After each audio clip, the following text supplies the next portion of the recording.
What is going on, y'all? Side Perspectives, GeoFux here. I apologize ahead of time. It is extremely dark, but I'm driving and I can't hold my phone while I'm driving, and then, it's late. Well, not late, but it's nighttime. Well, I guess it is late if you look at it that way. It's about to be 9 p.m. Eastern Standard Time. Okay? Been up on the go since, 6:37 a.m. this morning. So I wanted to give some updates.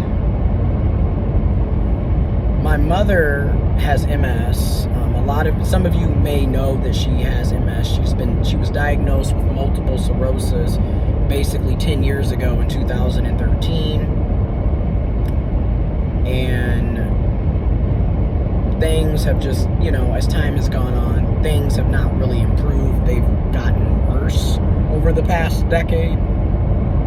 She had a health issue after health issue after health issue. Her mobility has just declined over the past 10 decades.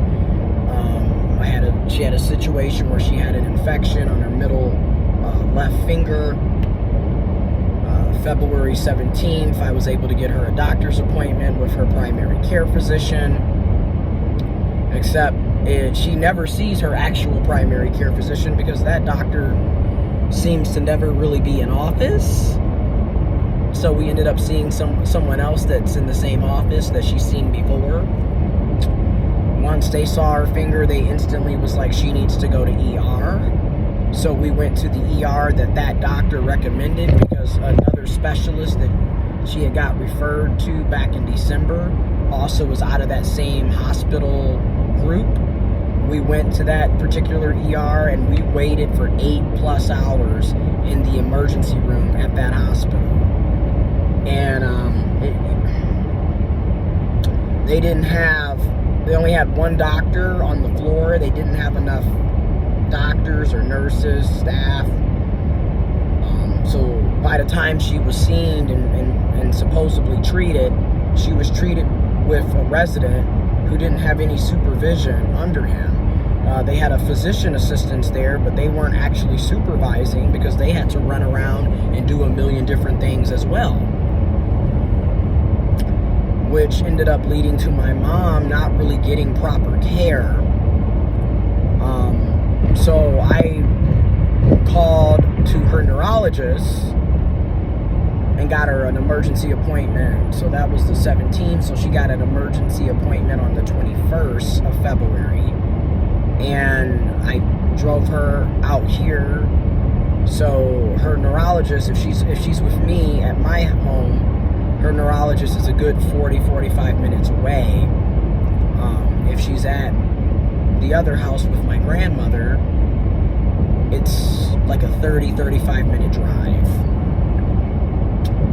So we drive all the way out here because her neurologist is, who treats her MS, her multiple sclerosis, which is an autoimmune disease. And it's linked to the Epstein-Barr virus, aka mono, or the kissing disease as they call it. So information will be in the description box below, but we get out here and they're going over everything, and the neurologist instantly was like, oh my God, once he saw her finger, and was like, did she get treated? And I was like, yeah, we went to the ER in the area, which was piss poor. It is what it is. 8+ hours, didn't get treated correctly. So he instantly started doing wound care. And mind you, he's a neurologist. He's a specialist medical doctor, a neurologist. He's not a primary care physician, but when he saw her, he instantly was like, oh my goodness. He got materials and stuff to rewrap her middle finger, and then instantly was like, you need to go to the ER, and go to the ER here. I'm going to call ahead for you.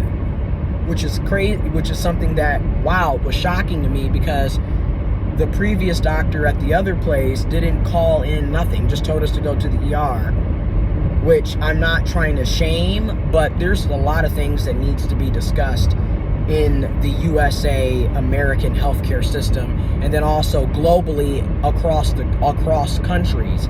We need to be discussing how we conduct care and how we have our healthcare system set up, because we should and we can do better. Point blank, period. So we get over there, and it was a completely different experience. I mean, instantly we go in, we get her in. People are helping us with the wheelchairs. We're instantly getting her vitals. We were there for less than an hour before she was actually put into the ER and had a ER room in the ER. Meanwhile, we waited for 8+ hours and she never got an ER room. We were literally waiting in the lobby at the other place, you know? So, then she was in the ER area in the actual room. She had a room in the ER for like 6 hours, and then boom, she had an actual hospital room. So, and she was getting vitals, she was getting, they did scans, they did testing, they did blood work, she was giving pain medication to manage it. And then the following day, the 22nd, she had a surgery, because come to find out, that infection went to her bone in her finger. So they had to remove a portion of the top half of her left middle finger because of how bad the infection was.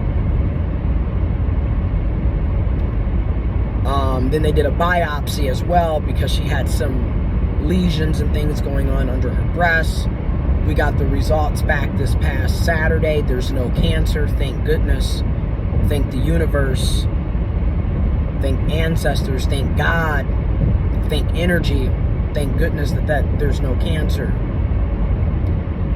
And from there, this past Monday, she was transported to a rehabilitation center because she needs to be monitored. She has a PICC line, and that has to be monitored every 8 hours. And then she's doing physical and occupational therapy to help her with her strength. She's also going to be getting a lot of psychological, mental health care as well while she's there. So we were able to coordinate those efforts. I was able to coordinate those efforts. I've been doing this for quite some time now. And it just really got me thinking, you know, in this healing journey, in this self-care journey. I've been angry my entire life. I've been upset my entire life. I've been mad my entire life. I've been bitter. It seemed, well, I'm not going to say my entire life, but like if I'm 30, I started having these feelings deep rooted between 10 and 13 for sure. Okay, between the ages of 10 and 13, between 5th and 8th grade is when these feelings and thoughts really started to manifest.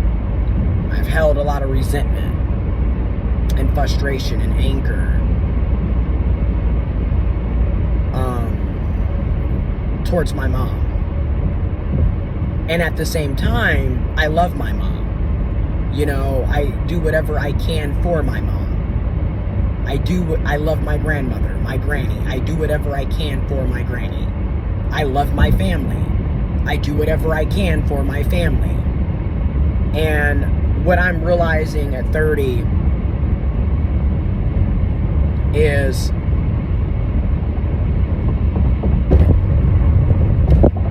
I can't continue to be angry, upset, bitter, mad, frustrated. It's not to say that I'm justifying things, or you shouldn't have boundaries, or you shouldn't have those feelings, because your feelings and emotions are valid.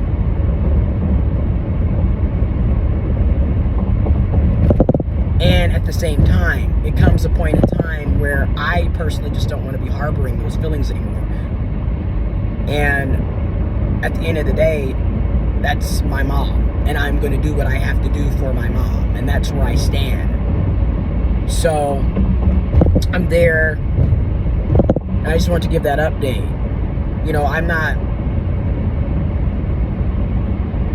guess you can say I'm somewhat private for the most part. But there's a lot of things that I go through, that I've been through. There's a lot of things that I do that people don't know. And again, a lot of us are caregivers, are caretakers, are guardians, are parents, have dependents. You're taking care of children. You're taking care of spouses, significant others, siblings. You're taking care of parents. You're taking care of grandparents, etc. We're taking care of friends. We're taking care of people that we care about in our lives.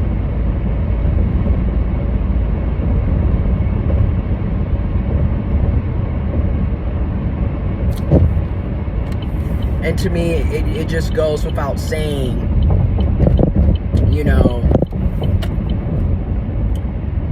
it's a lot of work. It takes a lot of work, a lot of labor, emotional labor, physical labor, okay, mental labor. It's a lot of money. It's a lot of resources. It's a lot of energy. Toward West Bristol Road. Let me get this off here. In 1,000. So, sorry about that. So, when you look at all of this that's going on, it's a lot. And I've been saying this for years though, but I'm going to keep saying it. There needs to be more support for everybody in general. And I want to highlight, there needs to be more support for caretakers, parents, families, the elderly, people who are living with disabilities, children. Everyone needs better support, better resources. It makes no sense that, you know, you have jobs. Thankfully for me, my job has been somewhat flexible and understanding, but at the end of the day, jobs can only, you know, they can only do so much. You know, I need to be making way more money than what I'm making. It is what it is. I have a lot of responsibilities, just like most people do nowadays. Most folks have responsibilities and things that they have to do. We're not making enough money to take care of ourselves, let alone try to take care of our families and help the people that are in our lives. And we deserve better. We deserve more work-life balance. We deserve more flexibility. It makes no sense that we have to come to an office to sit behind a computer every damn day. We can do that at home or remotely so we can actually take care of our families. I'm just going to be honest. It's ridiculous.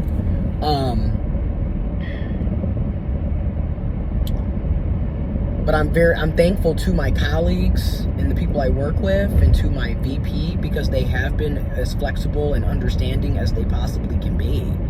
And at the same time, the workload at my job is ridiculous. We're expected to do way too much for such little pay. It is what it is.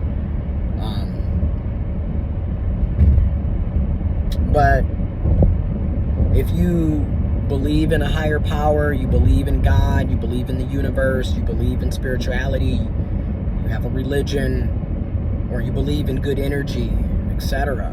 You want to send positive thoughts.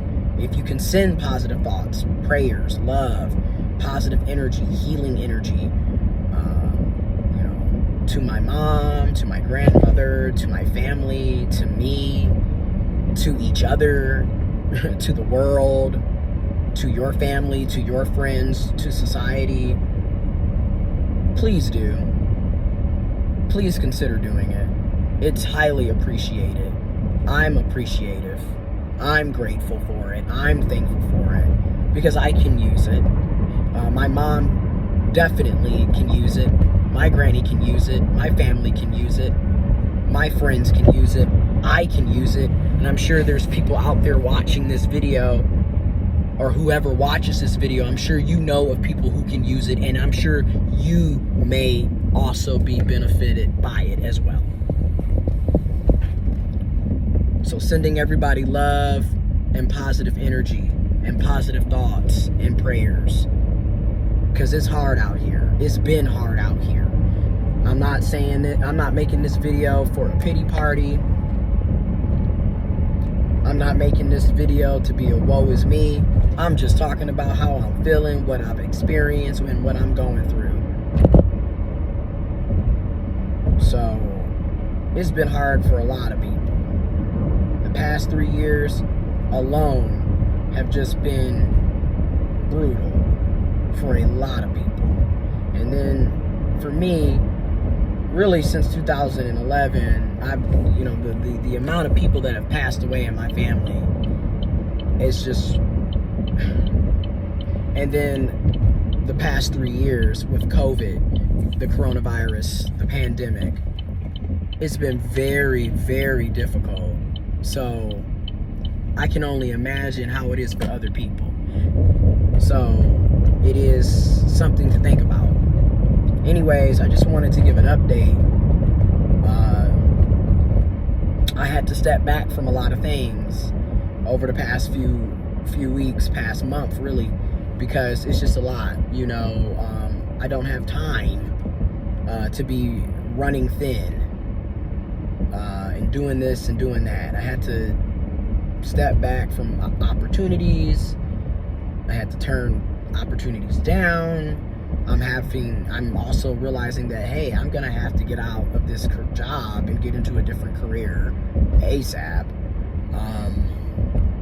and just get more focused and prioritize things differently, organize things differently. So I just wanted to give that update. A lot of us are in this stage. As you get older and you're no longer a young adult or a child or a teenager or a young person, and the people around you, your parents, your siblings, your aunts and uncles, your grandparents, your great-grandparents, people are getting older and they're going to need assistance. And a lot of us are stepping up to the plate, been stepping up to the plate and fulfilling that role. And you now go from being the child to being the caregiver, the provider, the protector.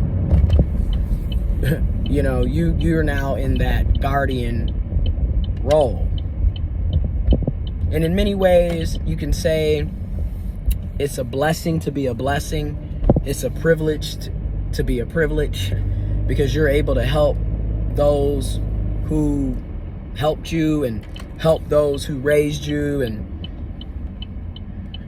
But then in other ways, it's a burden because it's a lot, especially when we don't pay people living wages. We don't have universal health care. And you are an only child. Like me, I'm an only child for my mom. So it's a lot. So I get it. There's so many ways and perspectives on this topic, on this situation. And people cope with things differently. People handle things differently. People have difference of opinions. So, information is in the description box below about some of the things, some of the topics that I touched on in this video.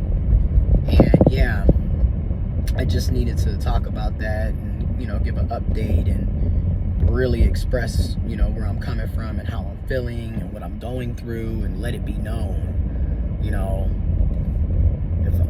if I come off, short or distant, I'm not around as much, I'm not as upbeat and positive and bubbly, this is why. Again, I don't really see how someone's going to be happy when the people in their family and the people around them are suffering. I don't really get how anybody is sitting around bubbly and geeky, ha ha, and living in the times we're living in with all of the chaos that's going on and the suffering and the pain that people are going through. So that's just my take on it. But anyways, that's why. That's my update. Now I'm about to go and visit with my granny. Make sure she's good. It's 9:12 p.m. Eastern Standard Time.